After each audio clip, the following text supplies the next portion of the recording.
He was once living the dream: lights, stadium crowds, and major league glory. Dan Serafini had everything a young athlete could want: talent, fame, and a shot at baseball immortality. Drafted straight out of high school by the Minnesota Twins in 1992, the left-handed pitcher climbed through the ranks fast. By the late 90s, he'd pitched for teams like the Cubs, Padres, Reds, and Rockies. He wasn't a superstar, but he was part of that elite circle, the 1% who make it to the big leagues. But when the cheering stopped, Dan's life began to fall apart. The money faded, the spotlight dimmed, and reality set in. After baseball, he tried to reinvent himself, running a bar, investing in property, managing a small business with his wife, Erin. But behind the scenes, the couple was sinking into debt and family conflict. And at the center of it all were Erin's parents, Robert Gary Spohr and Wendy Wood. Gary and Wendy were wealthy, respected, and deeply involved in helping their daughter's family. They loaned Dan and Erin over $1 million to help renovate a luxury property near Lake Tahoe. But over time, tension replaced gratitude. The renovation stalled. Money went missing. Accusations began to fly. Gary demanded accountability. Dan pushed back.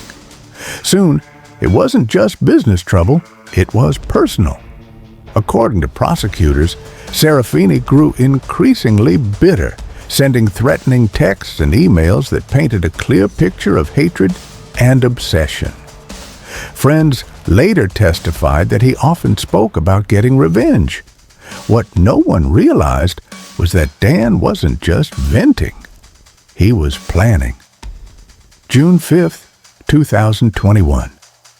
It was a quiet morning at the Spohr home in the Tahoe region. Inside were Gary, Wendy, and their 2 young grandchildren.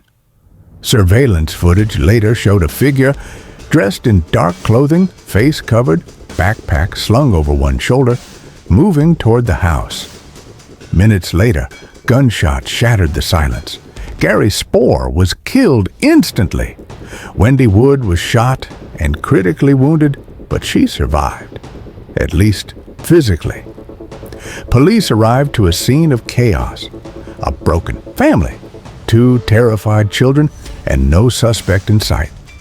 Months passed with no arrest, but detectives never stopped digging. They tracked down the suspect's route, analyzing hours of security footage from nearby towns. One video showed a getaway car connected to someone close to the family, Samantha Scott, a former nanny and friend of the Serafinis. Phone records linked her to Dan around the time of the shooting. Soon, the pieces began to fit. By late 2023, more than 2 years after the attack, Dan Serafini and Samantha Scott were arrested in Nevada. Prosecutors accused them of carefully planning the ambush. Investigators found that Serafini had purchased ammunition and disguise materials weeks before the shooting. He was charged with murder, attempted murder, burglary, and child endangerment. As the trial unfolded in 2025, the evidence was damning. Jurors saw the emails, the threats, the security footage, and the timeline of his movements. They heard from Wendy Wood's friends and doctors, who testified to the lasting trauma she suffered. Nearly a year after the shooting, Wendy took her own life, a heartbreaking coda that prosecutors tied directly to Serafini's actions. In court, the once celebrated pitcher sat silently, dressed in a suit, his hands cuffed, expression cold. The same hands that once gripped a baseball now symbolized a far darker legacy. When the verdict was read, the courtroom fell silent. Guilty on all counts. The former Major League player was sentenced to life in prison without the possibility of parole.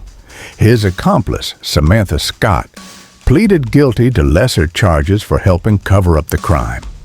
For the families involved, there were no winners, only loss. A father murdered, a mother gone, grandchildren scarred, and a former athlete whose story had spiraled from the bright lights of Major League Baseball to the dark corners of a prison cell. Dan Serafini's story is a haunting reminder that success doesn't erase darkness, that anger left unchecked can twist even the most ordinary conflicts into tragedy. He had the talent to rise above millions, but in the end, it wasn't his pitching that people remembered. It was the day he traded fame for revenge.